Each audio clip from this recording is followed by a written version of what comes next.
Hey, it's Jonathan and all the guys with Chosen Road. We are driving down the road, and we just want to tell you, you are listening to the last episode of the Recovering Fundamentalist Podcast. It has been an absolute honor for us to be a part of the RP podcast for quite some time now. And man, I'll tell you what, we have listened to many, many podcasts, driving many, many miles to go sing about Jesus. And we are going to miss the podcast, and we thank you guys so much for letting us be a part of the RFP fam. We want to leave you all with one final song, and we pray that it is a blessing and an encouragement. It is a song of salvation that we hope will save the soul. Let's go. If there's hair on your ears, there's sin in your heart. Get it cut today, and make a new start. You'll live a life of fear and dread with a tangled mess upon your head. If your hair's too long, there's sin in your heart. If your hair's too long, there's sin in your heart.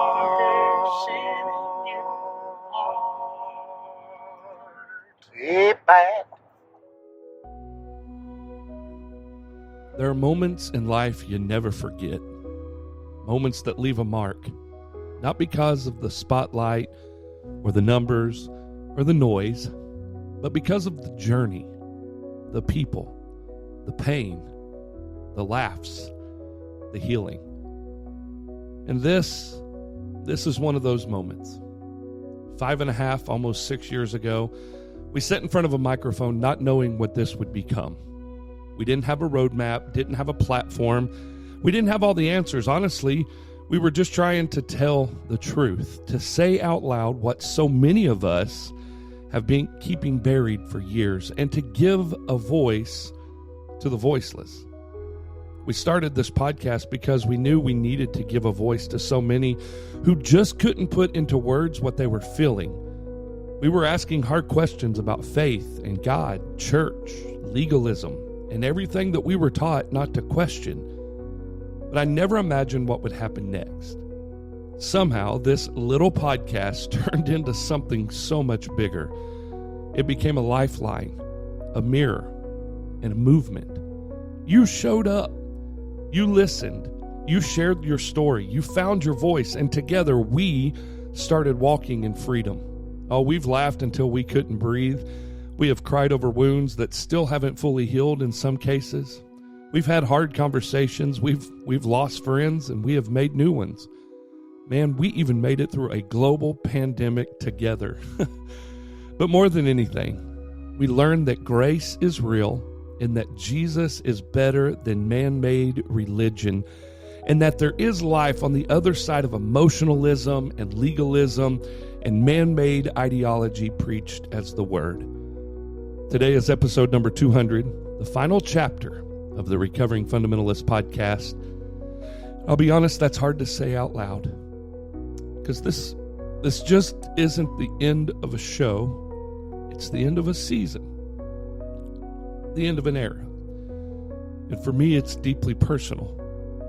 All the way back in 2007, I was a sophomore in college, sitting at the funeral of Dr. Lee Robertson. Because of my role, the last few years of Dr. Robertson's life, I was one of the 4 that got to drive him around, pick him up in the morning, bring him to school, take him to pick up dry cleaners, to get his hair cut. And so because of that, I got to sit up with the elite, if you will. I heard some very influential men in the IFB say at the end of that funeral, quote, "This is the death of fundamentalism," end quote. I remember sitting there on that bench on the 3rd row on the left-hand side as a sophomore in college, and I prayed a prayer. God, I don't know what it would look like, but I would love to play a role in bringing some life and reformation to the IFB.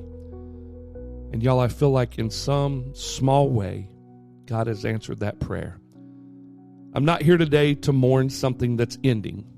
I'm here to celebrate what's been, to say thank you to some folks, to honor the journey, and ultimately to thank you for walking it with me, walking it with us.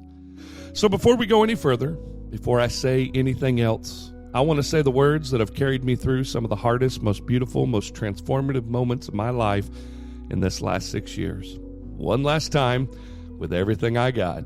Let's go! You are listening to the Recovering Fundamentalist Podcast, where faith and real life collide. In a world full of noise, division, and debate, we're here to cut through the clutter with honest conversations, bold truth, and a whole lot of grace. Whether you're questioning, growing, or just trying to make sense of it all, you've got a seat at the table. Let's join J.C. Groves for today's episode. Let's go.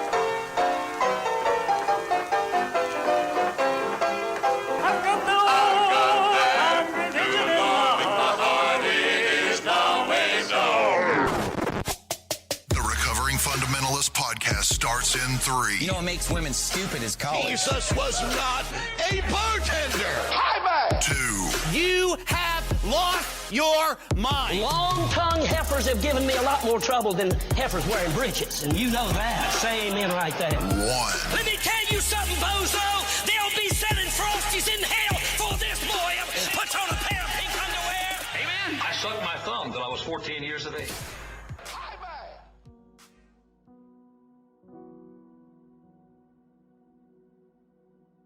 Well, here we are, episode number 200. I'm your host, J.C. Groves, and this one's going to be a little different. No big guests line up, no deep dive into theology or fundamentalism or emotionalism, no calling out legalism or man-made ideology or even preference-based preaching. Just me, a mic, and all of you. The community that has carried this podcast for 6 years. Let's be honest, some never thought we'd make it to episode number 200. This started out as a way to vent, a way to heal, a way to process faith after growing up in a system that told us questions were rebellion and freedom was dangerous. Oh, but it became something so much more. We have laughed together. We have cried together. We've wrestled with hard truths, pushed back against legalism, called out spiritual abuse, and somewhere in the middle of all that, we found grace, we found healing, and we have found family. Man, we've had some really good times. I think back to all of the RFP fam meetups. Statesboro, Georgia, that was one of my favorite moments in my life. That was a special, special weekend. Michigan, Bourbon, Missouri, Danville, Virginia, Asheville, North Carolina, here in Ringgold, Georgia.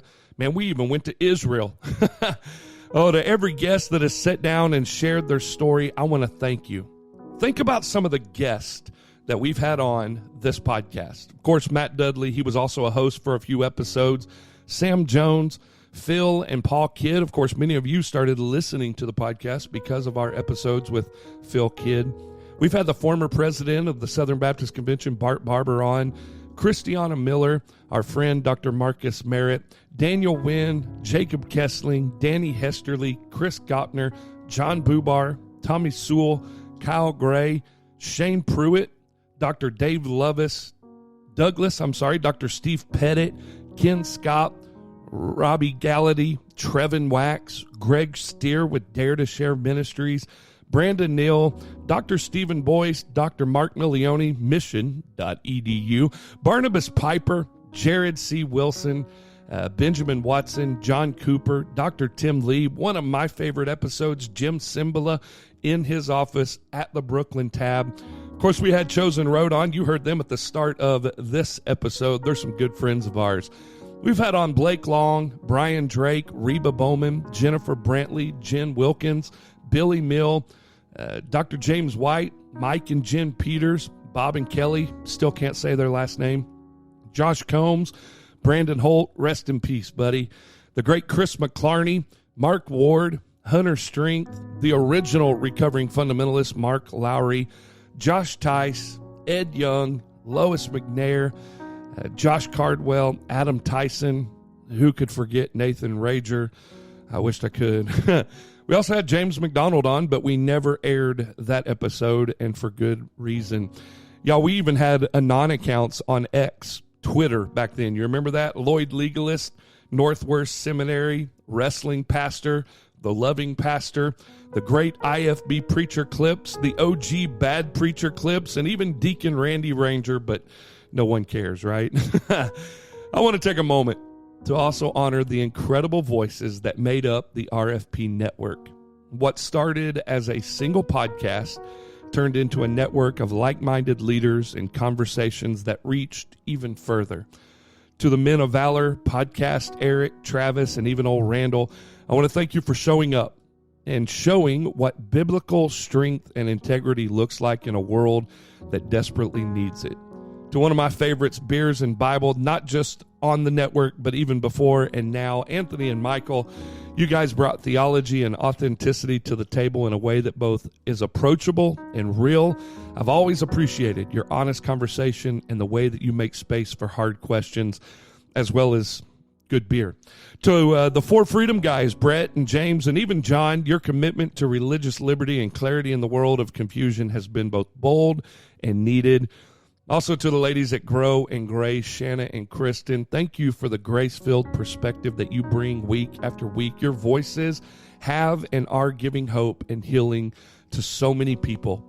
Every one of you have helped carry the mission forward in your own unique way, and I'm proud of what we have built together.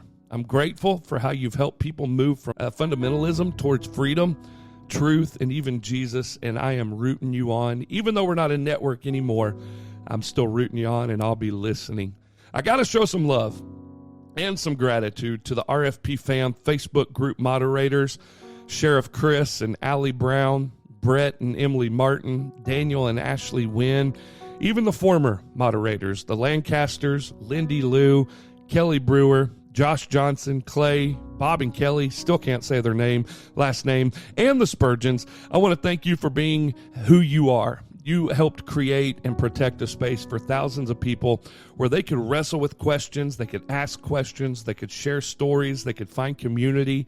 Listen, you carried the weight of the ministry in the comments, in the messages, in the quiet behind-the-scenes moments when people just needed to know they weren't alone. You weren't just moderators.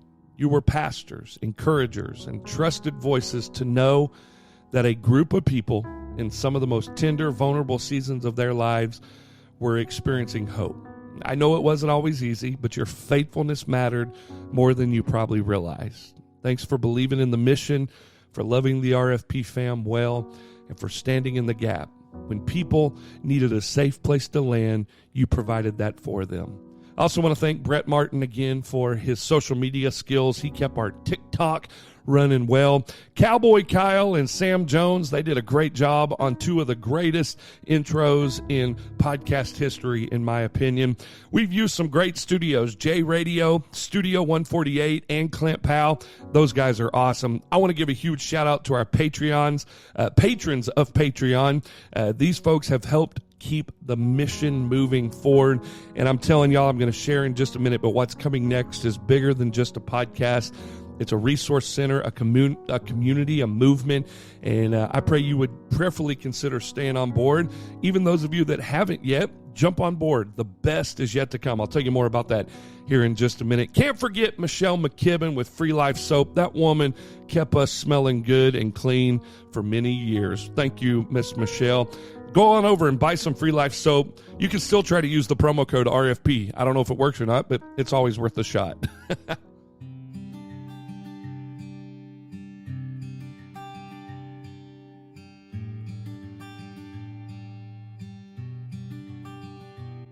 To my fellow co-hosts who were with me for the majority of this journey, Brian Edwards, Nathan Cravat, I want to take a moment and just say thank you. What started with a 2 a.m. phone call to Nathan and an idea that pulled Brian in not long after turned into something far bigger than any of us expected. The three of us set out with a shared mission, and that was to help people break free from legalism and discover the freedom and hope that is found in Jesus. And for the first few years, we locked arm in arm and gave it everything we had. Our time, our energy, our convictions, and our stories. We got real. We got raw. We got transparent. We were in the trenches. We went to battle against the IFB fraternity and man-made ideology that was so prevalent. Now listen, it wasn't always smooth. We didn't always agree. Those two fight like an old married couple. But we showed up, and we helped create something that sparked a movement. Something that gave voice to the voiceless and has helped thousands, if not millions of people know they weren't crazy. They were just waking up to the truth. The truth is, the journey didn't end the way that I hoped it would. Over time, things have shifted. In a lot of ways, I have felt left carrying something that we started together. I really thought we'd be here finishing side by side, but life changes, seasons change, and even when it's hard to understand, that's okay. And even with all that, I want to honor Brian and Nathan. You were an important part of this story. Without your voices in those early days, the RFP wouldn't have become what it is. The reach, the response, the impact was bigger than any of us, and I'm thankful that we got to be a part of it together. And we may not be close anymore, and it may not have ended the way that I had pictured, but I still genuinely want to thank you. Thank you for helping create something that mattered. Thank you for being part of the message that gave people permission to question, to heal, and to begin following Jesus in freedom. You two and Dudley were part of something significant, and for that, I'm grateful. To every listener who has sent a message, left a comment, or shared your journey, I want to say thank you. Man, even the critics, you're more likely blocked and probably won't even listen to this, but even you help sharpen us, so we want to thank you too. And in the words of Matt Dudley, you all have made the RFP more than a podcast. You've made it a movement. Listen, this wasn't just us behind a microphone. This was you, the person who hit play while driving home from church, wondering if anyone else had the same questions. It was you who reached out with trembling voice to share your story for the very first time. It was you who said, I thought I was the only one. You who dared to hope again. Every download, every share, every conversation, every tear-filled email and phone call, it all built something that became bigger than any of us imagined.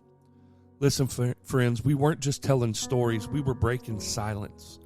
We weren't just critiquing a system, we were calling people back to the heart of Jesus.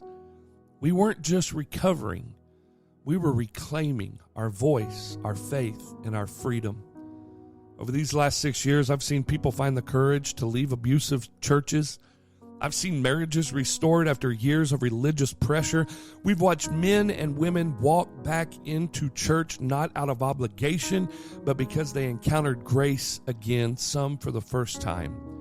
And it wasn't because of a podcast. It was because what you made it. You didn't just listen. You leaned in. You built community. You created safe place for others to heal. This whole thing, the Recovering Fundamentalist Podcast, it has never been about fame or numbers. It has always been about freedom. And you made that happen. So when I say it became a movement, what I mean is you gave it life. You gave it meaning. You gave it momentum. And I will never stop being grateful for that. I know some of you are probably asking, well, why end the podcast now? Well, the truth is, seasons change, life changes. To be honest, this podcast has done exactly what it was created to do. It told the truth. It helped people find freedom. It gave a voice to those who thought that they were alone. And it will continue to do that. All 200 plus episodes will still be available as long as people are clicking play and listening. But don't think for a second that this is the end. I'm excited to announce that coming in January of 2026, I'll be launching a brand new podcast with a couple amazing new co-hosts, a new name, new direction, new voices, but the same mission to help people walk in truth, to live in freedom, and take their next steps following the way of Jesus. You see, I feel this deep burden, this deep desire to help you not just find freedom from religion and legalism, but to give you the tools to live the abundant life that John 10:10 talks about.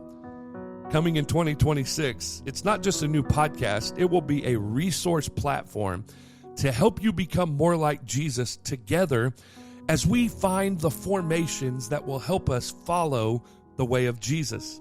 I'm excited to announce that coming in January of 2026, the Following the Way podcast will be launching. Stay tuned as we get a little closer to the new year to find out more details, y'all. I am so fired up for this. You can go to followingthewaypodcast.com here in just a few weeks, and we will start having resources on there. I'm telling you, it's going to be the RFP on steroids. We're not starting over. We're building on what we started here, and I'm fired up.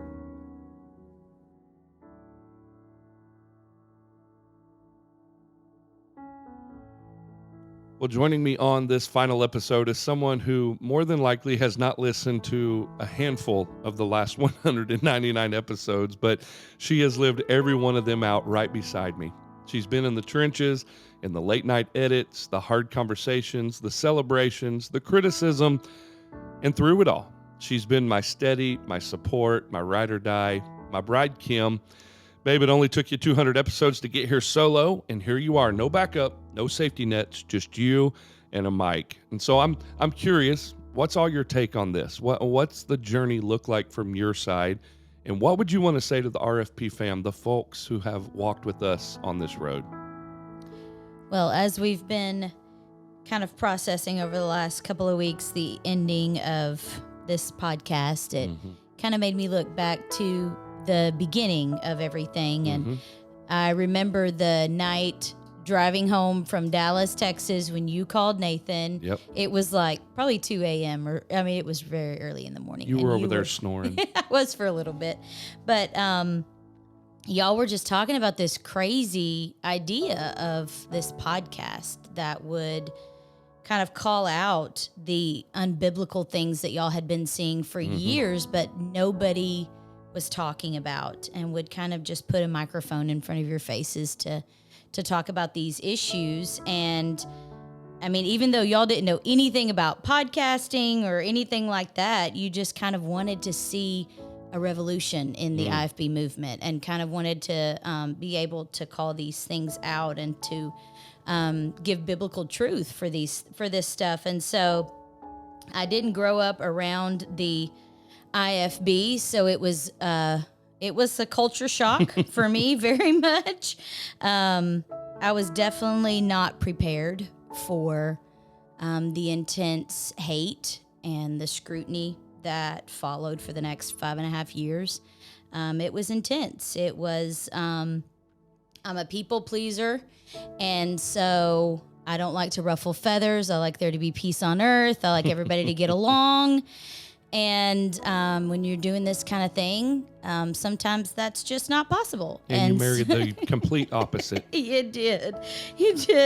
And so it's been a huge growing experience for me, just to be able to stand by and watch. I've seen you march into battle a lot of times alone, just marching through because you knew that the truth was on your side, that you had the Bible on your side, and you were marching through because you knew that that's what you needed to do. And so you were always the one that they love to hate. I never understood that, but because I knew the real you, and you never were afraid to say the truth out loud, and that makes people upset sometimes. And so, but I knew your heart behind it, and I knew the real you, and it was very hard for me when they said terrible things about you. It killed me. But I've definitely cried a lot of tears. There's been a lot of tears involved in all this. Not from you. It doesn't bother you, but me, it bothers me. I feel everything very deeply. And so that part was very hard for me, just to hear the terrible things people have said.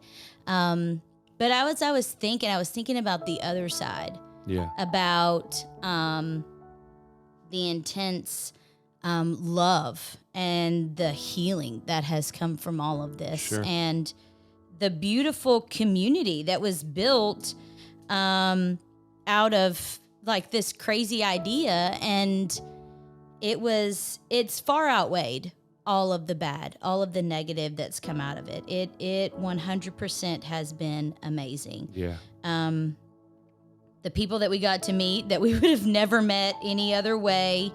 Never would I dream that we would just be in stores, random places, and people would just walk up and say they knew you and the podcast and it had made an impact on their life. It's been crazy. The people that God has brought across our path, it's just been incredible. Yeah. The conferences and the fun things that we've been able to do together as the RFP fam have just been memories that we will cherish forever. I mean, they've just been awesome. And I think your first experience really with the whole IFB, and correct me if I'm wrong, but your first glimpse into like recovering from this stuff was our meetup in Statesboro.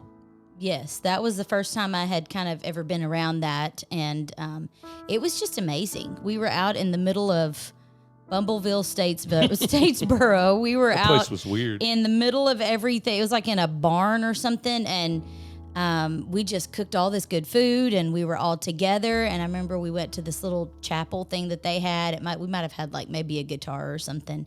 And we just sang.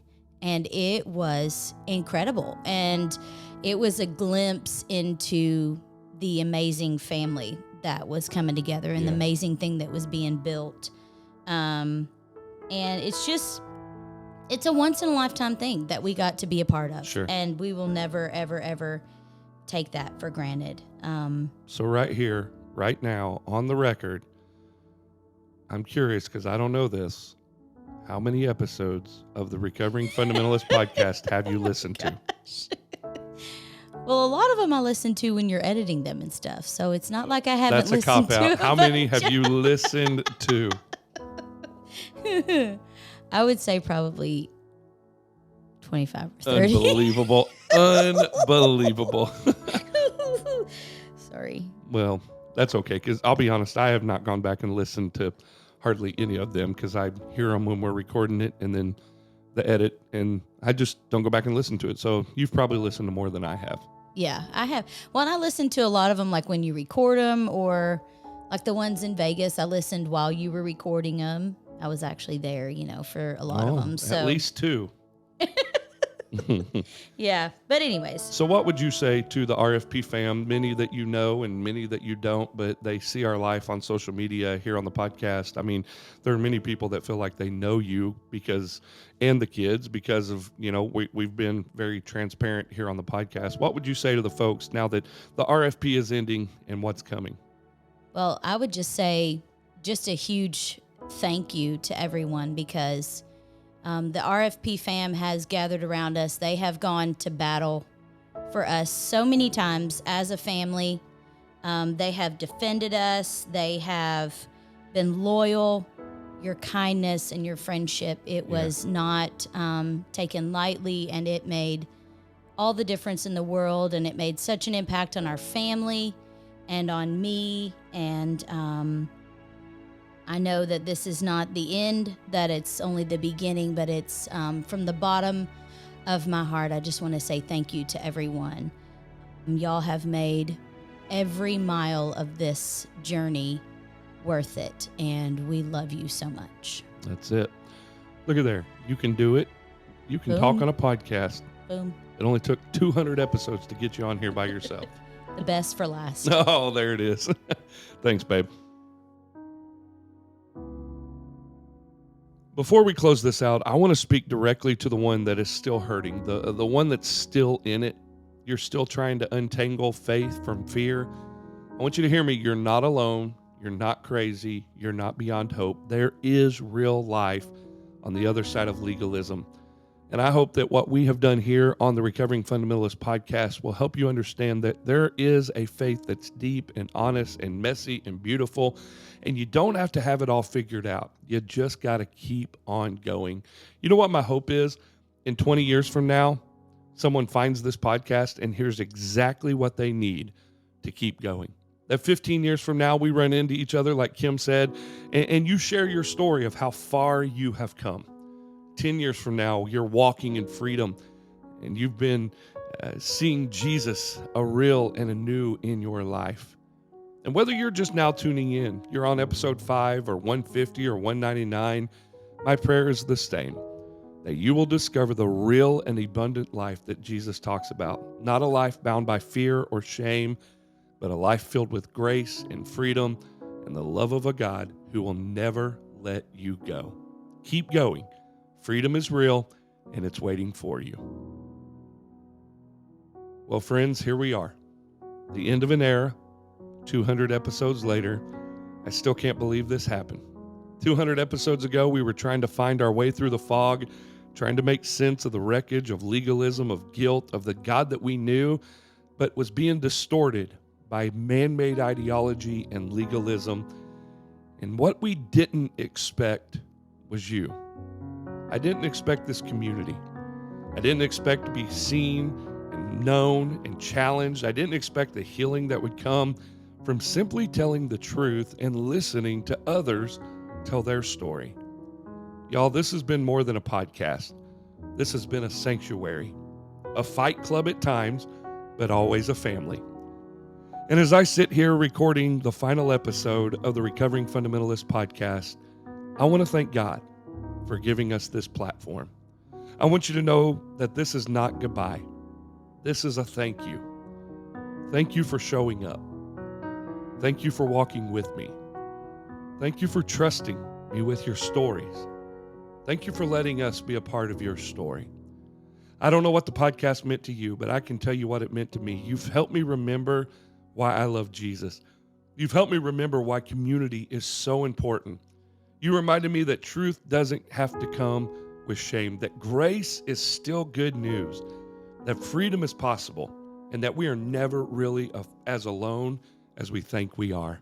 Oh, a new season is coming, a new podcast, new voices, but the mission remains the same: to walk in truth, to live in freedom, and to follow Jesus with everything we got. Y'all, the story is not over. The best is yet to come. You know, for 200 episodes, the 2 words, let's go. And to maybe some, it sounded like a catchphrase, but to me, it's always been a declaration. Let's go is a push. Let's go is a challenge. Let's go is a reminder that no matter what you've walked through, no matter how heavy the past has been, no matter how long you've sat in the rubble of religion, hurt, or confusion, you don't have to stay there. Let's go has always meant don't settle, don't stop, don't look back. It's time to move forward in freedom, in healing, in truth, and in grace. So with one final time, not as a sign-off, but as a charge to keep going, let's go. I love you. And I love you, kids, forever and always.